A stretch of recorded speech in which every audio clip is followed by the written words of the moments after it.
ನಮಸ್ಕಾರ. Mysuru community TV kitchen doctor 16ನೇ ಕಾರ್ಯಕ್ರಮಕ್ಕೆ ಸ್ವಾಗತ. ಇವತ್ತು ಕಿಚನ್ ಡಾಕ್ಟರ್ ಬಂದು ಭಾಗ್ಯ ಅಜ್ಜಿ. ಇವತ್ತು ಅವರು ಏನ್ ರೆಸಿಪಿ ಮಾಡ್ತಾ ಇದಾರೆ ಅಂತ ಕೇಳೋಣ ಬನ್ನಿ. ನಾನು ಇವತ್ತು ಈ ಮಂಗರವಳ್ಳಿ ಚಟ್ನಿ ಮಾಡ್ತಾ ಇದ್ದೀನಿ. ಇದನ್ನ ಮಂಗರವಳ್ಳಿನ ಸಣ್ಣದಾಗೆ ಮುಂಚಿತವಾಗಿ ಕಟ್ ಮಾಡಿ ಇಟ್ಕೊಂಡಿದೀವಿ. ಮತ್ತೆ ಅದಕ್ಕೆ ಹುಣಸೆ ಹಣ್ಣು, ಬೆಳ್ಳುಳ್ಳಿ, ಕರಿಬೇವಿನ ಸೊಪ್ಪು, ಕೊತ್ತಂಬರಿ ಸೊಪ್ಪು, ತೆಂಗಿನಕಾಯಿ, ಉದ್ದಿನ ಬೇಳೆ, ಕಡಲೆಬೇಳೆ, ಚುಟ್ಕಿ ಅರಿಶಿನ, ಜೀರಿಗೆ, ಮೆಣಸು, ಮತ್ತೆ ಒಣಮೆಣಸೆ ಹಣ್ಣು ಆದ್ರೂ ಹಾಕೊಳ್ಬೋದು, ಹಸಿ ಮೆಣಸಿನಕಾಯಿನಾದ್ರೂ ಹಾಕೊಳ್ಬೋದು. ಇದಿಷ್ಟು ಹಾಕೊಂಡು ನಾವು ಮಂಗರವಳ್ಳಿ ಚಟ್ನಿ ಮಾಡ್ತಾ ಇದೀವಿ.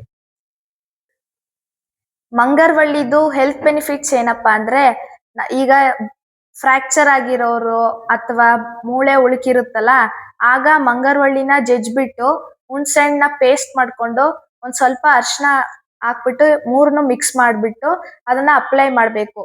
ಮತ್ತೆ ಈ ಮಂಗರವಳ್ಳಿಯಿಂದ ಏನೇನ್ ಡಿಶಸ್ ಮಾಡ್ಬೋದಂದ್ರೆ, ಒಂದು ಚಟ್ನಿ ಮಾಡ್ಬೋದು, ಇನ್ನೊಂದು ಪಕೋಡ ಮಾಡ್ಬೋದು, ಇನ್ನೊಂದು ಸೂಪ್ ಮಾಡ್ಬೋದು, ಮತ್ತೆ ಸಾಂಬಾರ್. ಇವತ್ತು ನಾವು ಮಾಡ್ತಾ ಇರೋದು ಚಟ್ನಿ. ಇದಕ್ಕೆ 1 ಸ್ಪೂನ್ 2 ಸ್ಪೂನ್ ಎಣ್ಣೆ ಹಾಕೊಳ್ಳೋದು. ಎಣ್ಣೆ ಹಾಕೊಂಡು ನಂತರ 2 ಸ್ಪೂನ್ ಉದ್ದಿನ ಬೇಳೆ,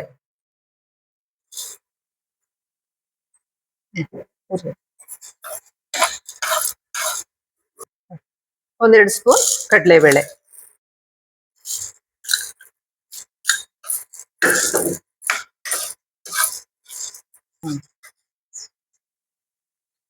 ಅದು ಚೆನ್ನಾಗಿ ಘಮ ಬರೋ ತನಕ ಹುರ್ಕೊಳ್ಬೇಕು. ಕಂದು ಬಣ್ಣ ಬರೋ ತನಕ ಹುರ್ಕೊಳ್ಬೇಕು.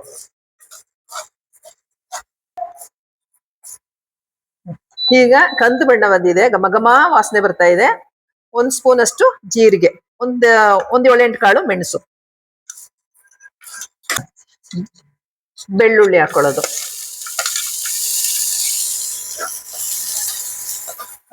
ಒಂದೆರಡು ತೆಂಗಿನಕಾಯಿ,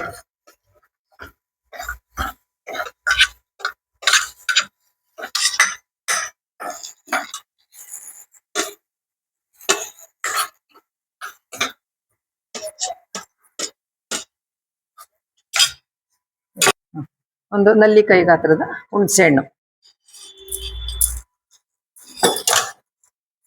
ಆಯ್ತಾ,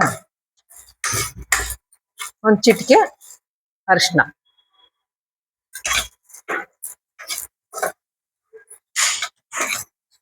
ಒಂದು ಸ್ವಲ್ಪ ಉಪ್ಪು.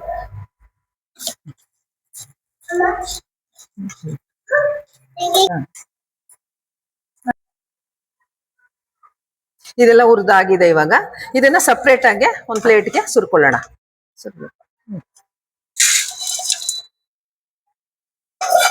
ಹೀಗೆ ಒಂದು ಪ್ಲೇಟ್ಗೆ ಹಾಕೊಳ್ಳೋಣ.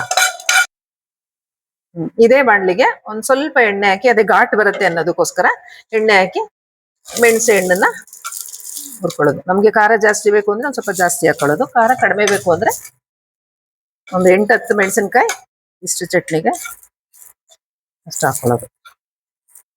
ಈಗ ಇದನ್ನ ಬಿಸಿ ಆಯ್ತು. ಬಿಸಿ ಆದ ನಂತರ ಇದನ್ನ ಇಲ್ಲಿ ಹಾಕೊಳ್ಳೋದು. ಇನ್ನೊಂದು ಸ್ಪೂನ್ ಅಷ್ಟು ಎಣ್ಣೆ ಹಾಕಿ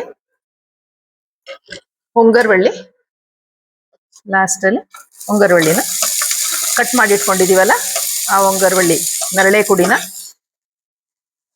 ಫ್ರೈ ಮಾಡ್ಕೊಳ್ಳೋದು. ಕೆಂಪು ಬಣ್ಣ ಬರೋ ಹಾಗೆ ಹುರ್ಕೊಳ್ಬೇಕಾಗತ್ತೆ. ನೋಡಿ, ಇವಾಗ ಹಸಿರು ಬಣ್ಣ ಇದ್ದದ್ದು ಕೆಂದು ಬಣ್ಣಕ್ಕೆ ತಿರುಗ್ತಾ ಇದೆ. ಇನ್ನು 5 ನಿಮಿಷ 10 ನಿಮಿಷ ಈ ಬಣ್ಣ ಇತ್ತು, ಹಸಿರು ಬಣ್ಣ ಇತ್ತು. ಹಸಿರು ಬಣ್ಣ ಇದ್ದದ್ದು ಇವಾಗ ಕೆಂದು ಬಣ್ಣ ತಿರುಗ್ತಾ ಇದೆ. ಇನ್ನು 5 ನಿಮಿಷ 10 ನಿಮಿಷ ಇದೇ ರೀತಿ ಹುರಿದು. ಯಾಕೆ ಅಂತ ಹೇಳಿದ್ರೆ, ಹಸಿ ಇದ್ರೆ ಕಡ್ತಾ ಬರುತ್ತೆ, ನಾಲ್ಗೆ ಎಲ್ಲ ಕಡ್ತಾ ಬರುತ್ತೆ. ಅದಕ್ಕೋಸ್ಕರ ಒಂದು ಚೆನ್ನಾಗೆ ಹುರ್ಕೊಳ್ಬೇಕು ಇದನ್ನ. ಈಗ ನೋಡಿ ಕೆಂಪಾಗಿದೆ, ಕಂದು ಬಣ್ಣ ಬಂದಿದೆ. ಈ ಕಂದು ಬಣ್ಣ ಬಂದಾದ್ಮೇಲೆ ಇದನ್ನ ಆಫ್ ಮಾಡ್ಕೊಂಡು ಇಟ್ಕೊಳ್ಳೋಣ. ಇದೆಲ್ಲ ಹುರಿದಾಗಿದೆ. ಹುರಿಯೋದು ಯಾಕೆ ಅಂತ ಹೇಳಿದ್ರೆ, ಹಸಿ ಆದ್ರೆ ಜಾಸ್ತಿ ದಿನ ಇಟ್ಕೊಳಕ್ಕಾಗಲ್ಲ. ಹುರಿದ್ರೆ ಒಂದ್ ಸ್ವಲ್ಪ ಜಾಸ್ತಿ ದಿನ ಇಟ್ಕೊಂಡು ತಿನ್ಬೋದು. 1 ವಾರ 15 ದಿನ ಈ ರೀತಿ ಇಟ್ಕೊಂಡು ತಿನ್ಬೋದು. ಇವಾಗ ಮೊದಲಿಗೆ ಆಡ್ಸಕ್ಕೆ ಹಾಕೊಳ್ಳೋಣ, ರುಬ್ಬಣ. ಇವಾಗ ಇದನ್ನೆಲ್ಲ ಹಾಕೊಂಡು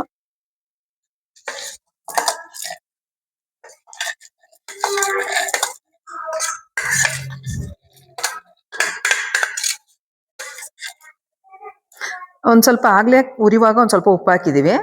ಇನ್ನೊಂದ್ ಸ್ವಲ್ಪ ರುಚಿ ನೋಡ್ಕೊಂಡು ಉಪ್ಪು ಹಾಕ್ಬೇಕಾಗತ್ತೆ.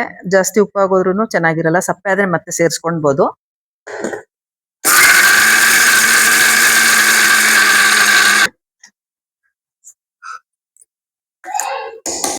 ಈಗ ಒಂದ್ ಸ್ವಲ್ಪ ನೀರ್ ಮಿಕ್ಸ್ ಮಾಡ್ಕೊಳ್ಳೋಣ ಆಡಿಸ್ಲಿಕ್ಕೆ.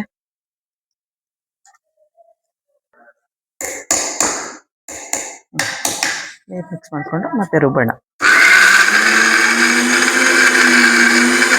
ಸ್ವಲ್ಪ ಕೊತ್ತಂಬರಿ ಸೊಪ್ಪು ಹಾಕೊಂಡು ಇನ್ನೊಂದ್ ಸ್ವಲ್ಪ ನೀರು ಸೇರಿಸ್ಕೊಂಡು ರುಬ್ಬೋಣ.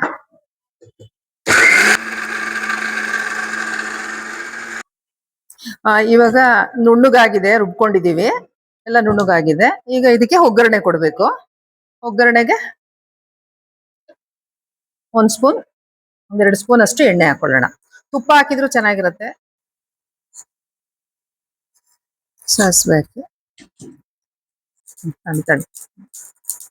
ಮೆಣಸೆ ಹಣ್ಣು, ಕರ್ಬೇವಿನ ಸೊಪ್ಪು ಒಗ್ಗರಣೆಗೆ ಹಾಕೊಳ್ಳೋದು.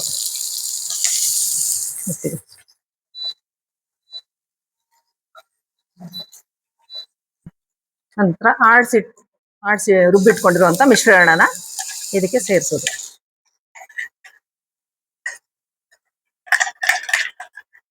ಹಸಿ ವಾಸನೆ ಹೋಗೋ ತನಕ ಈ ರೀತಿ ಹುರ್ಕೊಂತಾ ಇರೋದು, ಬಿಸಿ ಮಾಡ್ಕೊಳ್ಳೋದು.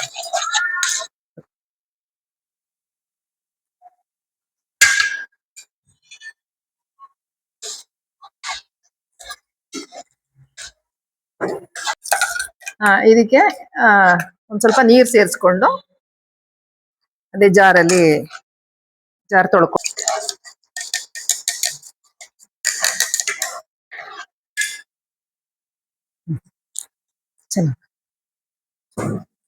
ಮಂಗರವಳ್ಳಿ ಚಟ್ನಿ ರೆಡಿ ಆಗಿದೆ. ಅದನ್ನ ಇವಾಗ ಸರ್ವಿಂಗ್ ಬೌಲ್ಗೆ ಹಾಕೊಳ್ಳೋಣ.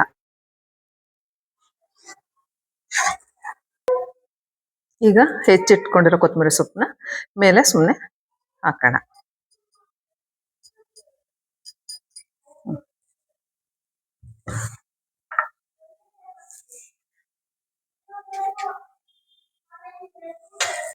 ಈಗ ಮಂಗರವಳ್ಳಿ ಚಟ್ನಿ ರೆಡಿ ಆಗಿದೆ. ಇದನ್ನ ಇವಾಗ ಚಪಾತಿ ಜೊತೆ ತಿನ್ಲಿಕ್ಕೆ ನಾವು ರೆಡಿ ಮಾಡ್ಕೊಂಡಿದೀವಿ. ಇದನ್ನ ಚಪಾತಿ ಜೊತೆನೂ ತಿನ್ಬಹುದು, ಮತ್ತೆ ದೋಸೆ ಜೊತೆ, ಅನ್ನಕ್ಕೆ ಕಲ್ಸ್ಕೊಂಡು ತಿನ್ಬಹುದು, ರೊಟ್ಟಿ, ನಾವ್ ಯಾವ್ದಕ್ ಬೇಕು ಅದಕ್ಕೆಲ್ಲ. ಇದೇ ತರ ಆರೋಗ್ಯವಾದ ತಿಂಡಿಗಳನ್ನ ಮಾಡ್ಕೊಂಡು ನಾವು ಆರೋಗ್ಯವಾಗಿರೋಣ ಅಂತ ಹೇಳ್ತಾ ನಮ್ಮೆಲ್ಲರ ನಡೆ 2047 ಕಡೆ, ನಮ್ಮೆಲ್ಲರ ನಡೆ 2047 ಕಡೆ, ನಮ್ಮೆಲ್ಲರ ನಡೆ 2047 ಕಡೆ. ನಮಸ್ಕಾರ. ನಮಸ್ಕಾರ.